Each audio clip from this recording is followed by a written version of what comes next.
This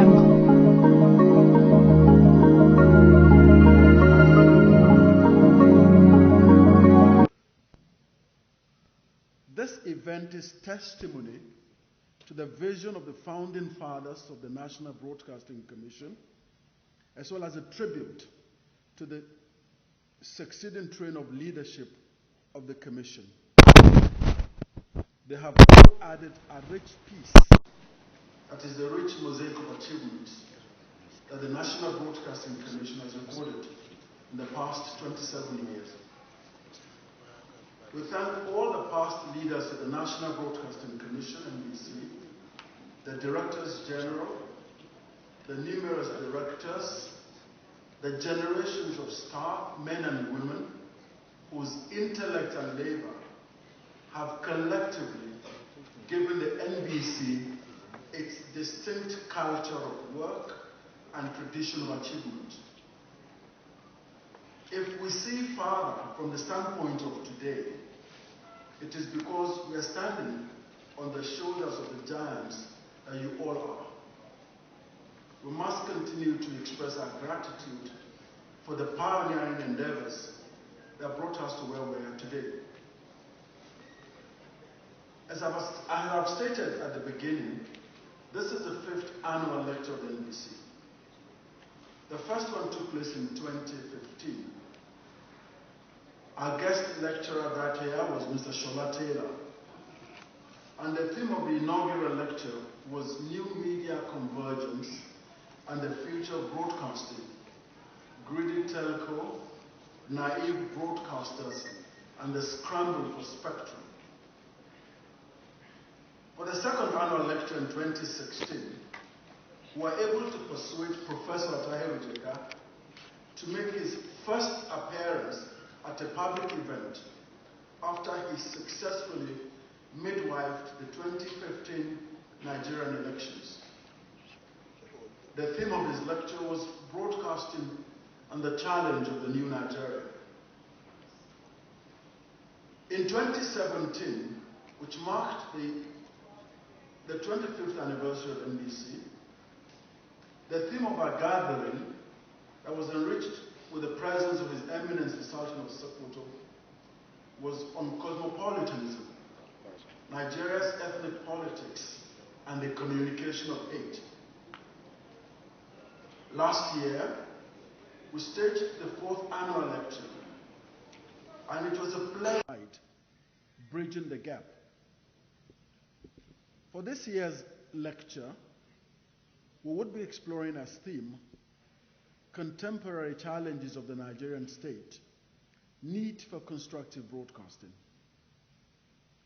Our guest lecturer this year is a professor of history at the Nigeria Defense Academy in Kaduna. Until recently, Professor Hamid Adam was the Dean of the School of Postgraduate Studies at the NDA. At the moment, he holds a new position in the institution as Director of the Directorate of Linkages and Collaboration. A man of very passionate historical sense of responsibility to our country, Professor Adam comes very recommended, and we believe that he would speak to the theme of this year's annual lecture in a manner that would deepen our individual and collective understanding of the theme of the lecture. Every year, we painstakingly examine the contemporary currents of socio-political development in our country, as well as their reflection in the programming and news content of Nigerian broadcasters, to determine the theme of our annual lecture series. The background to our thinking in that respect is located in the Nigerian Broadcasting Code. The 6th edition of the code was released by the NBC in July 2019. In section 021, the character of broadcasting, it describes broadcasting as a creative medium characterized by professionalism, choice, and innovation to serve the public good. Similarly, The Nigerian Broadcasting Code emphatically stated in the same section that broadcasting shall influence society positively, setting the agenda for the social, cultural, economic, political, and technological development of the nation for the public good. The Code also enjoins that by the means of broadcasting, every Nigerian is expected to partake in the sharing of ideas and experiences that will enrich the life of the citizenry and help them live in a complex, dynamic, and humane society, as stated in the 1999 Nigerian Constitution. And in the social objectives in section 0221, subsection 2, Nigerian broadcasting is to provide a functional level of enlightenment for the Nigerian populace, and is also requested to promote the acquisition or pursuit of knowledge. Section C expects that broadcasting shall promote values and norms which foster the well-being and cooperation of the various segments of the Nigerian society. The political objectives of broadcasting requested that it must contribute to the development of national unity and participatory democracy. Section C says, our broadcasting in Nigeria should promote social justice based on the responsibilities and rights of the individual in the society.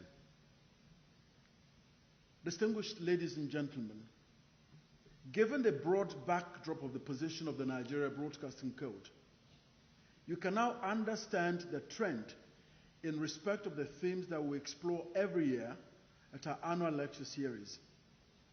We endeavor to assist the Nigerian broadcasting community as well as the general populace that the industry serves to come to terms with the realities of social existence in our country as we make the effort to address the challenges of underdevelopment and nation building. There has never been a simplistic formula to confront the hydra-headed challenges of development in any society. That is why the broadcaster has an obligation to conduct programming and news as well as commentaries in manners that would aid the efforts to confront the challenges that face Nigeria and the society. We're all aware that the Nigerian state confronts several challenges today. Yet, like millions of our compatriots, we're also aware that the Nigerian state is also making concerted efforts to address these challenges. It is not doom and gloom in our country. This is the context within which our guest lecturer, Professor Hamid Adam, will be speaking to us today. I would like to urge our colleagues in the industry to extract maximum mileage from today's lecture, as well as the accompanying interrogations, in order to deepen our sense of responsibility to our country, as well as enriching the content of our broadcasts. The NBC's endeavor with the annual lecture series flows directly from our overview of the work that you do on a daily, weekly, and monthly basis. We monitor, collate, and analyze your broadcasts. We sift through the dominant tendencies and then lean on our knowledge of the interface between socio-political development and broadcasting content to determine the theme of our annual lecture series. Similarly, we would like to thank our compatriots who regularly attend our annual lecture series and our other events. The duty of regulating broadcasting becomes ever more challenging as the number of stations being licensed to operate increases by the day. The NBC has to keep up with a growing number of licensees, amongst who are those who believe that they should not be regulated, or who regularly air content that leaves much to be desired from the perspective of the Nigerian Broadcasting Code. we have always stressed that the Nigerian has a right to quality broadcasting. Let me assure you that the NBC will continue to serve the very best interests of our dear country, Nigeria. Please enjoy the National Broadcasting Commission's 5th annual lecture. Thank you very much for your attention. The board, the management and the staff of the Broadcasting Commission, I would like to welcome you, our esteemed guests, leaders from all walks of life in Nigeria, professional broadcasters, security experts, students, and all stakeholders who over the first 27 years have contributed to the progress of the Nigerian broadcast ecosystem to this event this morning. As you are all aware, the National Broadcasting Commission, NBC, was established on 21st of August 1992, some 27 years ago. Its primary mandate was to initiate and promote private ownership broadcasting in Nigeria after close to 60 years of government sole ownership of the industry. In addition, was the charge of the NBC to develop and regulate the industry at every level.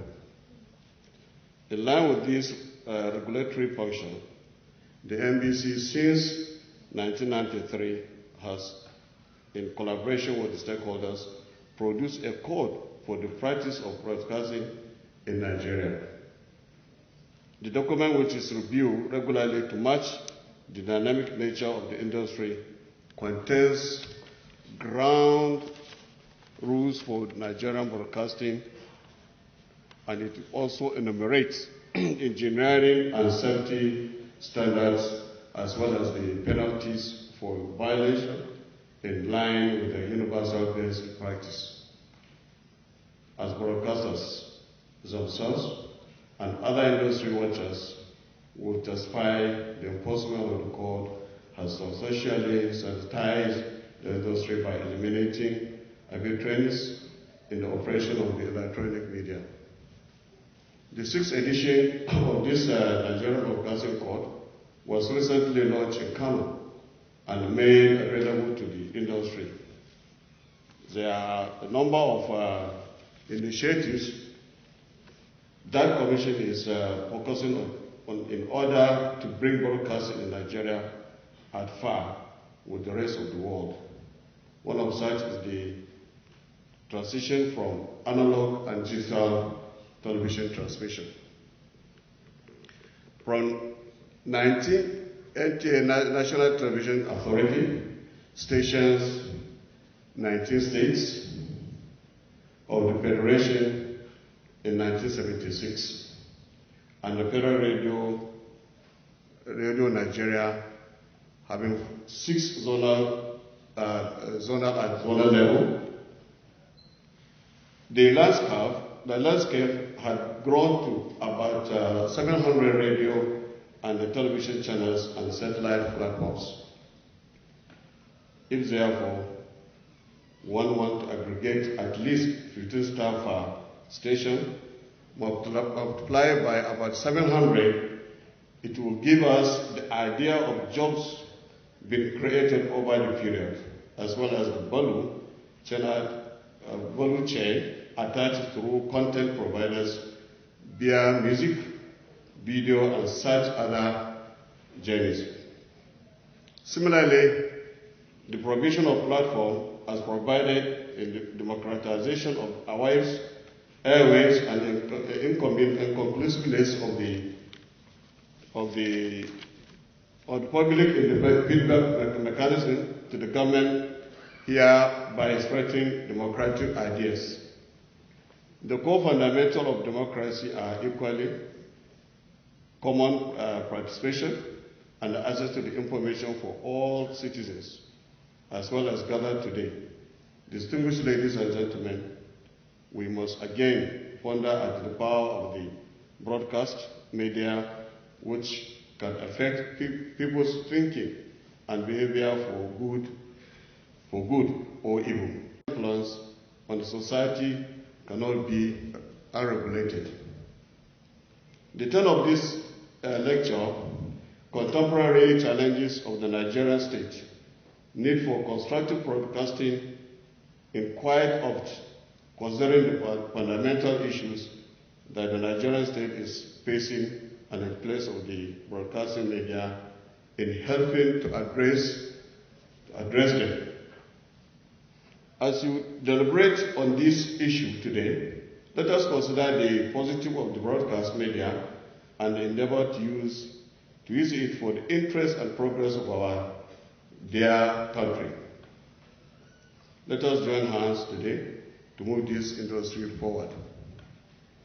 I must not fail to state that in all these years of existence, the NBC has enjoyed complete independence from both the executive and the National Assembly. We have also received support from these arms of government. We are looking forward to the future. Join hands with us to move this industry forward. Happy anniversary to all. May Allah bless you all. Thank you very much.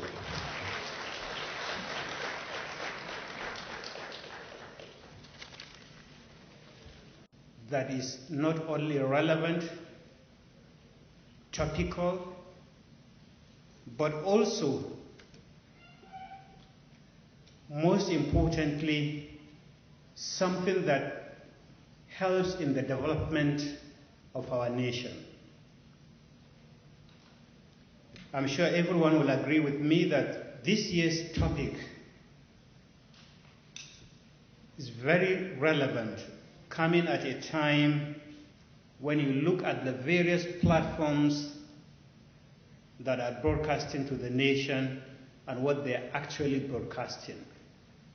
You begin to wonder what kind or kinds of broadcast are these platforms actually broadcasting.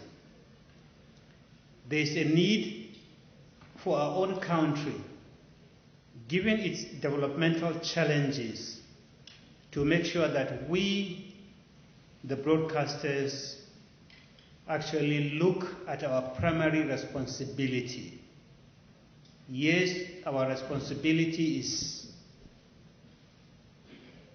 making sure that those in authority are accountable, but it is also our own responsibility to give constructive criticisms for the development of our own nation.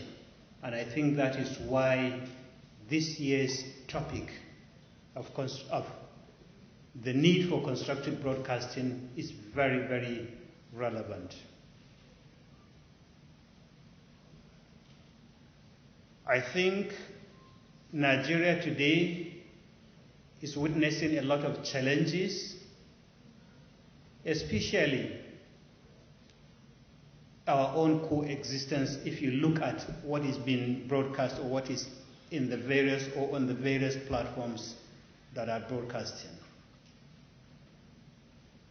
Therefore, there is a need for us, even without NBC, to look critically at what we are doing.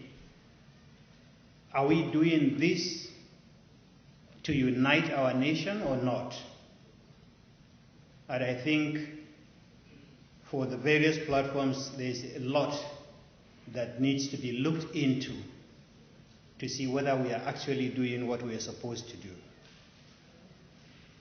I'm looking forward to a stimulating lecture by the guest lecturer. And all I can say now is that I commend the NBC for choosing such a subject at this crucial time.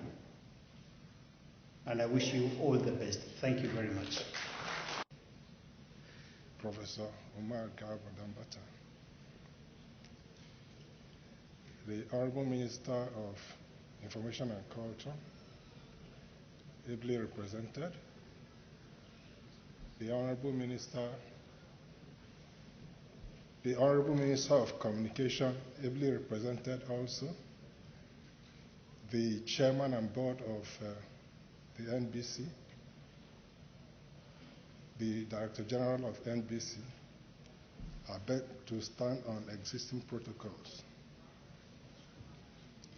I am highly honored to be invited to this event of today, the 5th annual lecture and the 27th year anniversary of the NBC.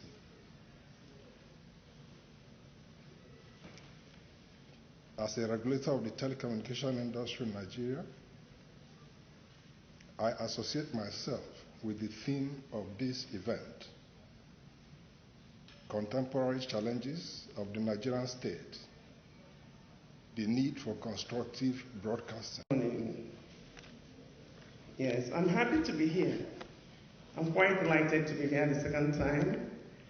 This is my second time of representing the Honorable Minister of Information at this annual lecture. He is engaged in a state function right now.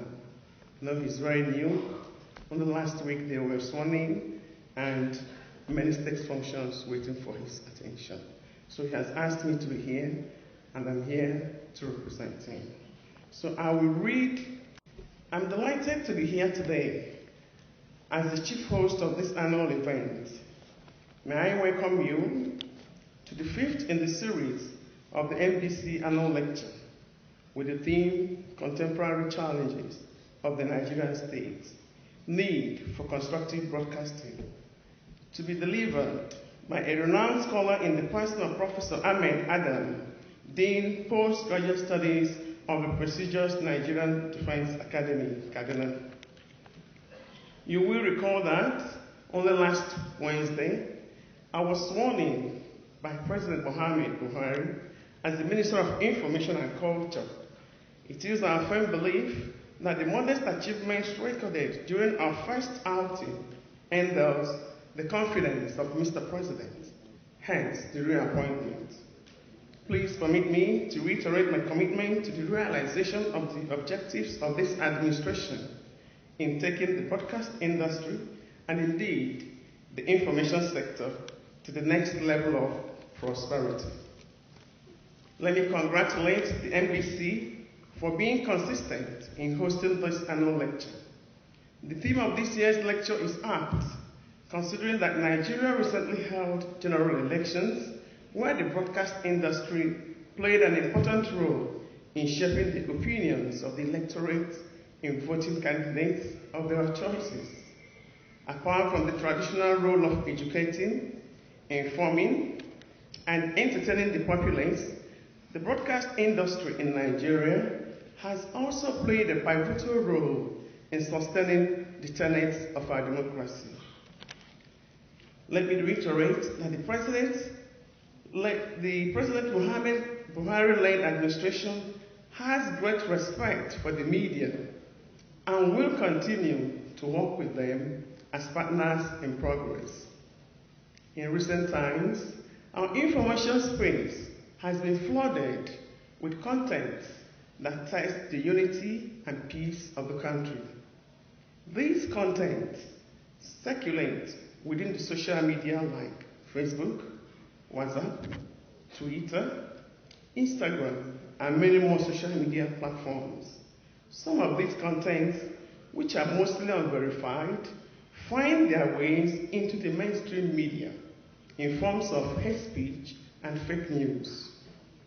I will therefore enjoin the broadcast media to constructively make use of these social media contents with great sense of patriotism for peace and unity in Nigeria. Permit me to state here that in an effort to make the broadcast industry robust, President Muhammad Buhari has approved wide-ranging reforms, including the licensing of online radio and television stations. He has also approved the review of the broadcast code to bring it in line with current realities. It is important to inform you that that review will have the input of all stakeholders in the broadcast industry, and most of you are here. As journalists and broadcasters, we are expected to encourage the populace to partner with the government in finding solutions to the myriad of challenges facing our dear country, Nigeria, from corruption, infrastructural deficit, to criminality. Accordingly, the broadcast industry owes it a duty to Nigerians to use its platform to encourage productivity, patriotism, national unity, and cohesion. I will expect that as an important outcome of this gathering, would be that the contents will showcase the diligence of our people, the diligence of Nigerians in all spheres of life, both here and abroad, and that will further galvanize our dear country to greater heights. It is therefore my pleasure to welcome you again to this annual lecture. Thank you for your kind attention. To recognize the chairman of the board of MBC, Alhaji Bilbis, though he is not a newcomer into the field, and his team. I recognize the DG of MBC, our own, Alhaji Modibo Kawu, active, very strong from all the time I've known him, and his team. And I particularly thank them for inviting me for this occasion.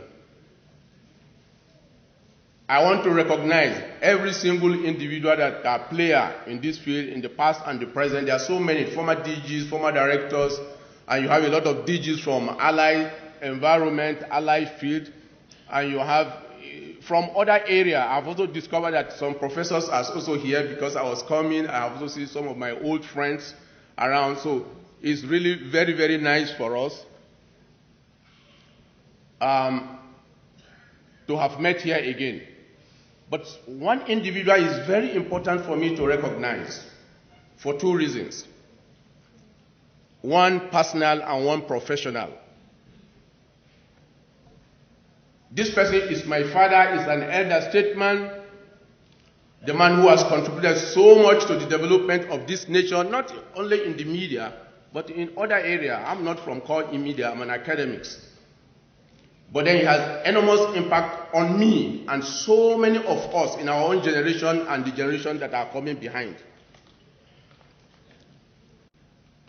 But then he's a broadcaster. He's veteran. You can call him an ancient broadcaster, and have had somebody calling him the pioneer DG of MBC. I do not know. Dr. Tom Adaba. I'm extremely delighted to have seen you here again. And interestingly, wherever there is goodness, he goes there. Anything that is good, you see Dr. Tom Adaba, he's there. When I saw him with his sanda coming in, I said, yeah, our elder statement is here again. Sir, we really appreciate for the role you have played in building this nation and the very constructive and productive role you have played on all of us. You know all of us. The impact is very electrifying. Now, the task is very simple because I'm just to deliver the keynote address, and you have participants, you have discussants who will be dissecting it. Unfortunately, I don't have remote control, but I said it's going to be, we have to be communicating because there are a lot of things in the PowerPoints, which is just 50% of what is in the test itself that I've handed over to the organizers. So I will be keeping something and going away. Nigeria is beset with a lot of challenges. And these challenges are multidimensional. These challenges are challenges that, naturally speaking, should have spurred us to develop, to grow. You know, but then because if they are not properly attended to, they could be dysfunctional and negative. Because ordinarily challenges are good, right? Because if you do not have challenges, how do you grow? You cannot grow.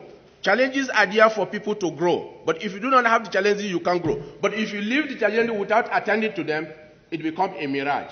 It becomes a deluge. It is consuming. It can be very destructive. Now, on that basis, broadcasting is also a very sensitive organ. It's a very sensitive in the life of women since 19th century when it began to evolve up to now. And you have even seen some leaders saying, I prefer broadcasting to an existing government. Because of why? Broadcasting itself is a government, is a governance. Now, as we shall see, if it is constructive and if it is productive, the country move ahead. But if it doesn't, then there is a problem. Now, I have a keywords here, what I call keywords: broadcasting, radio, television, insecurity. The three first are very key. There are keywords that are very key to this discussion. It's a key stakeholder in what? In developmental democracy. Now, national integration is very key. If you do not have integration, you have problem. And if the broadcasting association, the media practitioner do not support the country, then instead of integration, you have what? Disintegration. Then sustainable growth, that's the peak. That's what every nation wants. You want to have a growth, not just a growth that can withstand shock, material, economic, progress shock, and it can continue. Now, to grow. National unity and peace is the final thing that you require. That there should be a peace, there should be unity, and there should be cohesion within the various groups that has made up this polity called Nigeria. Please go ahead. Now, these are my outlines. Don't be scared. We may not have to go through one by one. Some of them that are very familiar, we'll just keep them. I have introduction, I have working definition, history and origin of radio and TV broadcasting, history of broadcasting in Nigeria, ownership of human race, and in the continued existence of a society. Now, let's quickly look at some terminology that has been used in this paper. The first one, broadcasting, is the distribution of audio or visual content to a dispersed audience via any electronic mass communication media using electromagnetic spectrum or radio waves. In the other word, it is the electronic transmission of radio and television signals that are intended for general public reception. A radio or television broadcast is a program that is transmitted over the airwaves for public reception by anyone with a receiver tuned to the right channel. You broadcast from one end and it's taken at the other end. Why? Because the person who's taking it is properly channeled. Let's go on. Radio can be defined as a medium used for sending and receiving messages through air using electronic waves. Go ahead. Now, can you go back a little bit? Okay. Thank you. Now, oh, sorry. You have the old version. Okay. Go ahead. Now, state. It refers to a community of people who share common territory, government, and who often share common languages, race, and history. Now, Nigeria can be called a state because, why? It has a distinctive environment.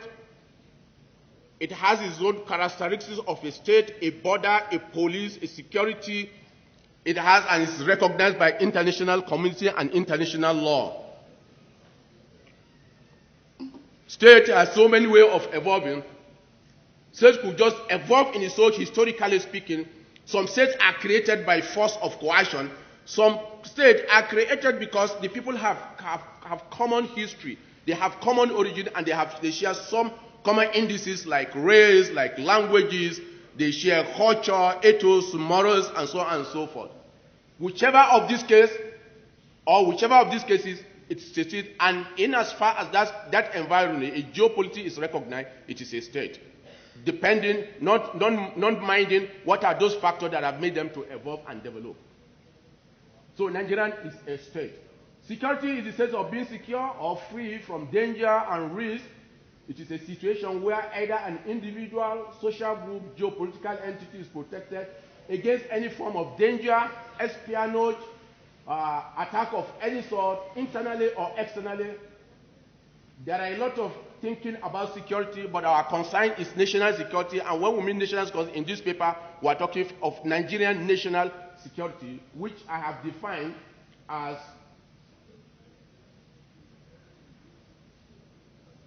the ability of Nigeria as a country to protect and develop itself, promote its cherished interests, legitimate values, enhance the standard of living and well-being of its people, guests, and vision. That's security. It's all-encompassing. Individual in the state, like we have identified, Nigeria is secured. Your guests are secured. Your eating, your accommodation, your movement on the road are properly secure, and you have value, culture that are recognized and respected in that state, and those are cherished and they are protected from either internal pollution or external pollution. This also extends to your guests, because you have to also protect your guests, because it's part of the system and the characteristics and the feature of a nation state. Now, insurgency is a condition of violent revolt against constrained authority or established liability through sabotage and harassment in order to undermine the authority. Now, sometimes insurgency, the extreme extension of insurgency is terrorism. Insurgency, you use force, you coerce people, you let blood off, but then insurgency is territorial. It's territorial. This is one area it does not share, for example, with terrorism. Terrorism is ideological, it's civilizational. And as far as they are concerned, they want to rule the world, they have the ideas, they have the views. But insurgency sometimes have a goal, objective, they have leaders you can quickly call the leader and negotiate. But sometimes it's very difficult to have who are the leaders. That's why we could remember one of the presidents of this country in the past said, they are faceless. Boko Haram is a faceless. We don't know who they are. How do we negotiate with people who do not know? You know. But then for insurgency, for example, if you go to MEND and some other group, they have their leader, they are identified, and sometimes they are calling for a rectification of some misdeed, of some abuse in the environment, in the air, or abuse as far as material allocation is concerned. Move ahead, move ahead. Department of P&T. Now, it became more serious in the Second World War when this broadcast, as far as the colonial state is concerned, is linked to the prosecution of the Second World War. If you remember, Second World War was one of the greatest wars that was fought by British and her allies against their enemy, the Allied power. Like historians will tell you, some of the development during the British are development that are linked to exploitation. The colonial state needs to be informed about what is going on in the war. They needed to be recruited and so on. So what do? You look them to the international broadcasting system where they can access, well controlled by the British. And in 1935,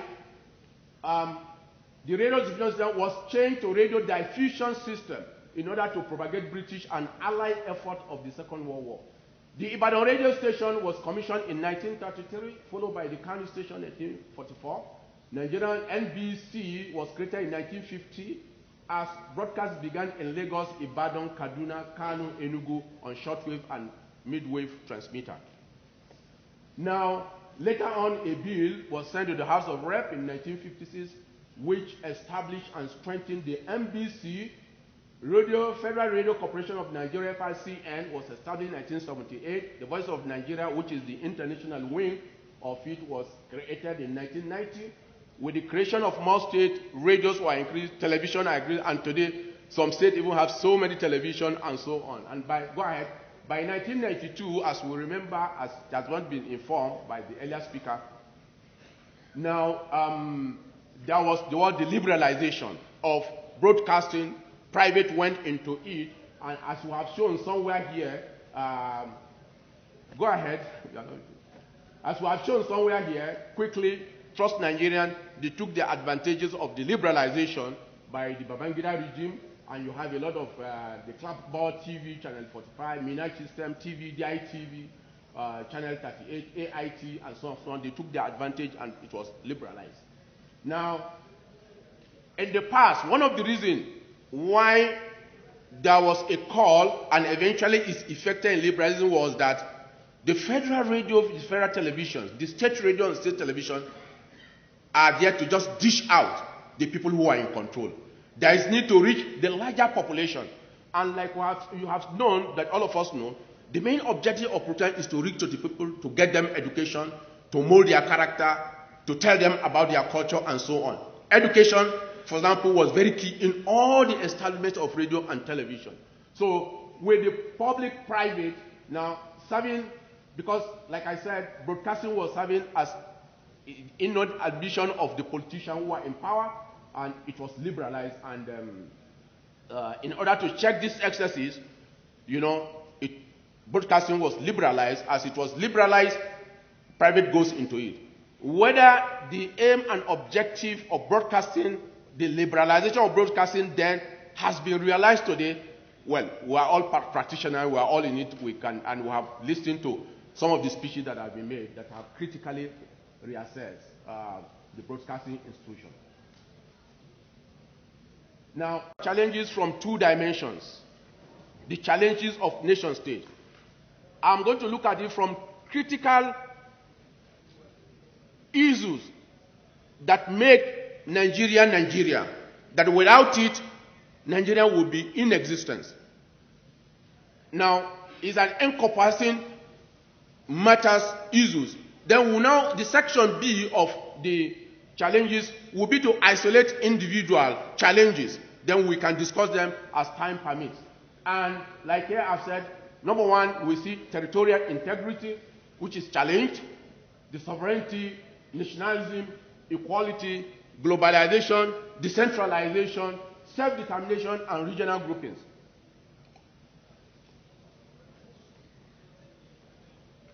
Now, one of the greatest challenges to the Nigerian state is territorial integrity. Territorial integrity is conceptualized from the nation-state perspective, which means you have a geographical entity where protection of the people living within it and its boundary became its chief responsibility. You have a territorial integrity, you have a territory that occupy people. Nigeria is a territory that occupy people who have different values, different culture, languages, religions, ethos, different. But then the very fact that it is a territorial that has its north-south, has its border from all angles, it means it's an entity itself. But today we all know that this is being challenged, and one of the greatest challenges that I faced, not only the civilian government, democratic civilian government, but even the military in the past, is how do you maintain the territorial integrity of the Nigeria without incursion either from within or from without? We shall see that soon. Move ahead. Now, sovereignty. Sovereignty, internal and external sovereignty, came to be regarded as the hallmark of nation state. Internally, the state had the right to order the behavior of all its citizens, and externally, sovereignty implied the right of the state to choose any element to protect its national interest. The sovereignty of Nigeria has been compromised at different times by forces operating within and outside the country. What is sovereignty? Sovereignty is the oneness of a nation, indivisibility of a nation. It is sovereign, as different from indivisibility of other nations. For example, Ghana, Sierra Leone, Liberia, US, Canada, and so on. Now, as a Nigerian, as a nation state, Nigerian sovereignty is not available to be abused or to be impeached upon. It means the individuals that are within the sovereign are protected, just like the individuals that are within try to enhance the sovereignty of the nation. But then, like we have said, there are so many individual groups, like we shall discuss in the phase 2 of the challenges, that have questioned what the sovereignty of Nigeria. For example, the various coups, the counter coups that were had in the past. Now, Metesine, Boko Haram, MED, NDA Avenger, Niger Delta Avengers, OPC, Shiite, harassment farmer, kidnapping, banditry, etc. Each of these groups, in the extreme interpretation of their operation, has what? Has challenged the existence of the sovereignty of Nigeria. We'll get there. Let's go ahead. Nationalism, that you can trace your ancestral to. You have a nation, which is Nigeria, and the protection of that nation, which is Nigeria, is nationalism. You are patriotic you have a lot of feeling for that country, and you have internalized the ethos of that country, which necessarily should be above any other thing. But like we have stated here, we have so many groups that have challenged even the nationality of Nigeria. And the media has helped to strengthen nationalism and has also weakened nationalism, as we shall discover. Now, I said ethnic nationality versus ethnic group. Often people say ethnic nationality. But we know that in actual sense there is nothing like ethnic nationality. It's fake, it's a farce. Now, nationalism that you have, whatever ethnic nationality that existed before, has been shrunk. It has been taken over by the invasion of the British from 1860 up to 2004. As the British invaded the Nigerian polity, it has taken over all the nationalities. It has shrunk all nationalities. Now, what you have, whatever they have as an indivisible, independent nationality, has been taken over, has been bequeathed, albeit by force, by the British. And as British leave, the British bequeathed that to the Nigerian state.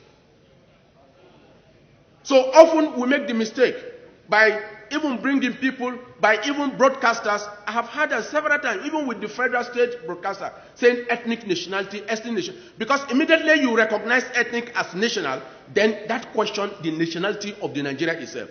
And ethnic nationality is nothing but a farce. It does not exist. What you have is ethnic group. And this can be proved. It can be proved from intellectual and academic reality. Ethnics is a continuum. It's a continuum thing. We can take any example, and it continues to evolve. It continues to break. It continues to extend. Even any ethnic group, they change their languages. They also borrow and they live. And some of them have so much interwoven and intermingled that the so-called purity of ethnicity is no longer there. The DG of this very important, the MBC, for example, if my knowledge of history is still intact, today is now an Ilorin man, and you have so many of them. And if you trace his history, you discover that originally, unquote, he may not have come from there. If you just take, for example, the Sokoto Caliphate, for example, the Fulani went to everywhere, they invaded, they brought Islam through jihad, or through assimilation, education, and you now have even what you now have as the so-called Hausa states are run, in essence, by people who ideologically and civilizationally were Muslim, but have a race that is different, which is the Fulani. What are you going to call the Fulani that are today are latent in Ilorin? What are you going to call them who no longer speak Fulfude? Now, or what are you going to say to a Fulani who is now in Nupe land? Who no longer speak Fulfude but speak what? Nupe. He's in Bida. Maybe he's even from, and so on. And sometimes the paradox during the early 80s, when we were looking for a higher institution to go, I have friends that I don't want to mention their name, they are big people now, who left Ilorin, for example, to look for admission in Sokoto, in Kano, but who originally are actually Fulani. Even from their texture, you see them, they have the blood. But they were denied because why? They are coming from Yoruba land. And vice versa. But then if you also want to trace even the various groups, which will come to another fast, that is being propagated. Nigeria is a geographical expression. The Nigerian areas, or the people that came to make up Nigeria, were already linked together, either by river, by trade and commerce, by mountains, by missionary activities. They are already in together. For example, you go to Funtua, you go to Mulufachi, there are people who originally are called Yoruba people. Today, what do you call them? They've been assimilated. The Tinubu family is on record where they have extended all their business all over the world.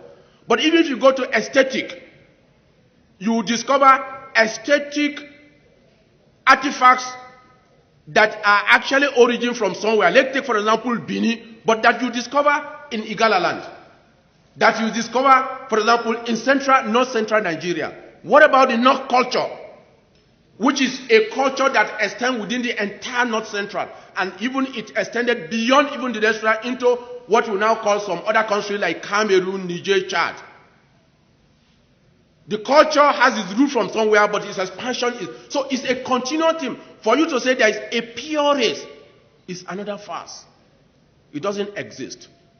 There's no such thing as pure race. So even the idea of ethnic nationality, even the intellectual, the historical and developmental involvement of ethnicity or ethnic as a group contradicts ethnic nationality.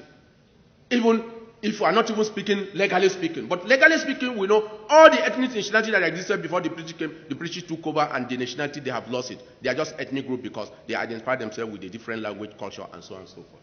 So, the bulk of people that are dysfunctional, the bulk of people that are rebellious are recalcitrant, either as group organization or as some dissidents who are fighting Nigerian state will tell you, hey, because there's no equality. Because though the constitution, there should be equality of everything, the gender, religion, and so on. Every person must access the opportunity, the available resources, and so on. Said what? I was just listening to, I don't know whether it's AIT or NTA, recently when it was interviewing some people that were kidnapped that were released. There is one particular person, just yesterday it was aired, who was interviewed, was kidnapped. He said, you see, when they were there, they told us, he said, we do not have job. That's what we are doing. Go and tell the government that you should give us job. We do not have, some of us are graduate and so on and so forth. Some of us are professional with artisan. We do not get job to do. The big people have monopolized the resources. So because of that, so this is why we have taken to kidnapping. This is why we are doing what we are doing. Which means there is a charge of lack of equity and there is a charge of lack of what? Equality. And it's a big challenge to the Nigerian state. Now, there is also a regional context demand for more state resource control, militancy, kidnapping, banditry, armed robbery. These are empirical evidence of lack of equality and equity, both vertical and horizontal. Now, globalization. Globalization is a very good, especially if you look at globalization from both homogeneity and hegemony. Homogeneity, because the world has become one. Somebody putting on Babariga, you see it in every part of the world today. Somebody putting on suit is all over the place today. Internet, Twitter, WhatsApp. I mean, somebody who is far, thousands of kilometers away, you are chatting with him, you are calling him on phone as if he's just close by. Sometimes he's even more, the sounds are clear, are better than somebody in the same room with you. Why? That is homogeneity. The world has become one. The same dress you see in Paris, in London, in Kuala Lumpur, Hong Kong, is the same thing you see in Arab world. So, I mean, it's homogeneity. But then there is hegemony. The best of all is control. As I'm speaking now, as I speak with the coordinator of NBC, I sent text message, he replied, I sent email. It's been dropped somewhere. The more you do biometrics, the more you are captured by banking and so on and so forth, and it's the more you are losing your freedom and you are losing your security. So, that's hegemon.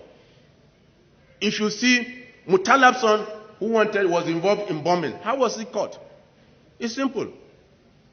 It's go to his email. And they know exactly where the influence was coming on him. From his discussion.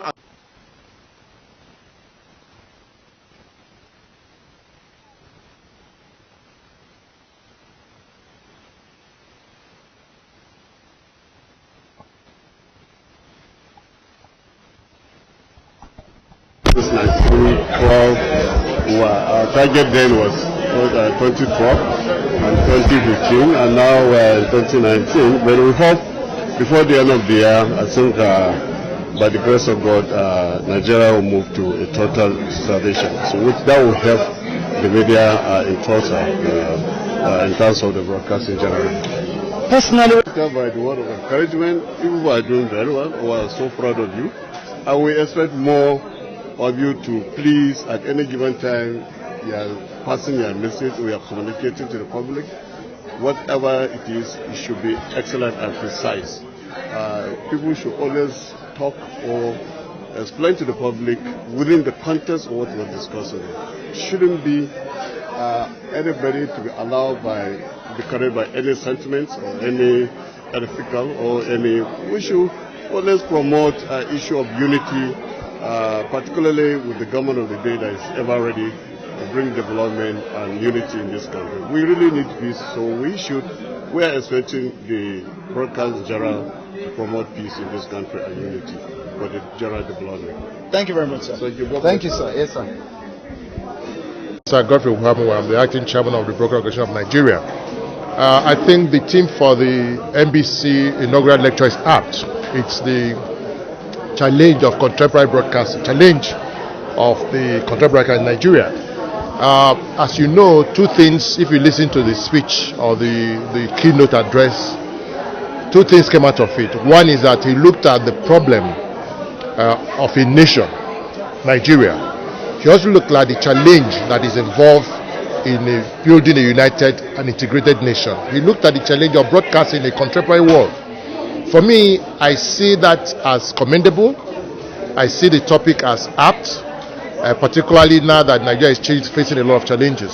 But what I take out of it as a suggestion is that if we must have a united country, if the broadcasters has to be responsible and meet the challenge of Nigeria and help to build an integrated country, two things need to happen. One is that fake news is a problem, but for the broadcasters to help, they must have access to information. The broadcasters must have access to information. That way, if government make themselves available to the broadcasters, issue of fake news will be reduced. For example, where the broadcasters in Nigeria do not have access, CNN has access. They will begin to rely on people to give us news. That is wrong. Two, one of the things he talked about was that issue of ethnicity, issue of people trying to break up in terms of spreading wrong and volatile information. I think that one of the things that we can do as a country is, one, remove religion, remove ethnicity, remove state of origin in our registration. It shouldn't be a condition for employment. It shouldn't be a condition for promotion. It shouldn't be a condition for election. If you take those things out, the Igbo boy is an Hausa boy. The guy who lives in Kanu, when he wants to get a job, all he did is put his name. My name is Joseph Musa. He doesn't care where he comes from. Those are one way I think that will help the broadcasters tell a good story. Finally, there is challenge in the country, and the broadcaster's job is to tell the truth. I believe that, yes, there have been a lot of irresponsible broadcasters, and the role of NBC is to regulate the industry. And I think they are doing well. I commend NBC for the more they are doing. But broadcasting have changed. Today we have new media. How do you regulate the internet? How do you regulate somebody who is in London and sending information in Nigeria? Today, people who are, all of you here are paying license fee. The guy who is broadcasting YouTube is not paying license fee in Nigeria. So how do you regulate YouTube? So the industry has come, there is change, there is challenge in the whole ecosystem. So the method in which regulation is done should also change. NBC should meet up the challenge of new media, and the way to do it is different. And I think that that's one of the reasons for this conference. And I believe that at the end of this conference, which I commend NBC for, we'll all go back with something very important. Thank you very much. Thank you so much. My name is Sir Godfrey Uhamu. I'm the acting chairman of the Broadcasting Organization of Nigeria and the MD of Multimedia Broadcasting. I wish you were there when the lady from Ibadan was speaking about the lady who has a radio station. And she was talking about all those things. When the authorities are able to feed the media houses with a constant flow of information, you in the media will not therefore open up avenues for hate speeches or even for rumors. But if you don't have such information, then you leave it to guesswork. And those are the things that make your stations either credible or otherwise. That's number one. Why should we, for example, be receiving news from our own head of state or from a major minister or from whatever it is through the CNN? Why are the authorities more exposed to the foreign media than to the local media, who should indeed be receiving the media and disseminating it to the foreign media? Why is the reverse the case? We're not raising our own standard of our media output, and that is an area that must be addressed and very squarely. Number two, right down to even you, the reporters and the rest of them, very many times you've been accused of brown envelopes and what. If your stations were taking care of you, if you were receiving your salaries regularly, you would not be tempted to receive brown envelopes, because you know very well that the brown envelopes you receive help you to slant your news in favor of whoever has given you the brown envelope. In other words, the objectivity you are after is automatically dislodged by the influence of either the politician who has given you this or that and so on and so on. So that is an area that really bothers us. If you cannot own a station, don't get into it. If you are owning a station, please make sure the welfare of the staff is very well taken care of. And by welfare, I'm not talking of just the brown envelopes. Training and retraining are extremely important, because what we have on the media these days are helping to draw down the value of broadcasting, the pronunciation, even the total presentation of whatever it is, whatever the program is. I think we're not moving upwards because we're not giving emphasis to training. And training is extremely important in our media output. Why? Because whatever we produce or we present has an instantaneous assessment. It's either you are good as a presenter, producer, newscaster, and whatever, or you are bad. There's no two-way to it. If you're not good, you're not good. And if you're not good, you need training. And that element of training matters very much, very, very much in the broadcast media. And the owners of media houses need to take that on very seriously. Train and retrain. You don't necessarily have to take people to the UK or to outside countries. You can organize it within your own setup. Have people that will come in there to give some orientation to the staff. You know it very well that right now there are many more stations that are still coming, and those stations that come up pinch from the already existing stations, and greenhorns are brought in, and you have difficulties. Sometimes I listen to these ones and they are really absolute. I feel uncomfortable. I want to believe that the element of training is a very, very important factor in our upward movement to improving our our broadcaster system. How much do you say concerning the move by the federal government to regulate online? I don't know what to say. But it has been perceived by some individuals that it is an attempt to gag the media and restrict. Commission intend to correct that ideology. I'm not in the commission, so I wouldn't know. I would like to get your view again as an experienced broadcast journalist. What do you think is the effects, the cost of the running cost, operational cost on the content that broadcast organizations dish out?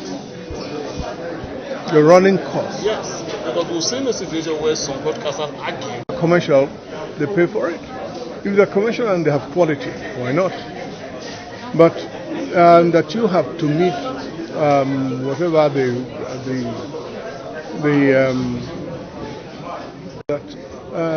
the quality of your program has some basis. I say this.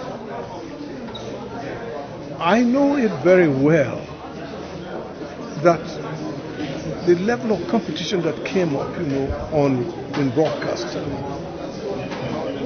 was really highlighted immediately we started the deregulation of broadcasting in this country, when private stations came. I'll give you an example. You remember that television stations would open, for those of you the older ones, would open at 4 or 5 o'clock and close at 12 o'clock in the day's past. But when the regulation came in and private broadcasting came in, and they now introduced the 24-hour service, the other regular stations, which were operating 5 to 12, had no choice but to key into it. Expensive as it was, they had to, because their viewership and the rest of them had been drastically reduced, and they needed this people back. The quality of program needed to come in too, and that's exactly what the competition is all about. You don't just slap in any program because you have to meet a deadline.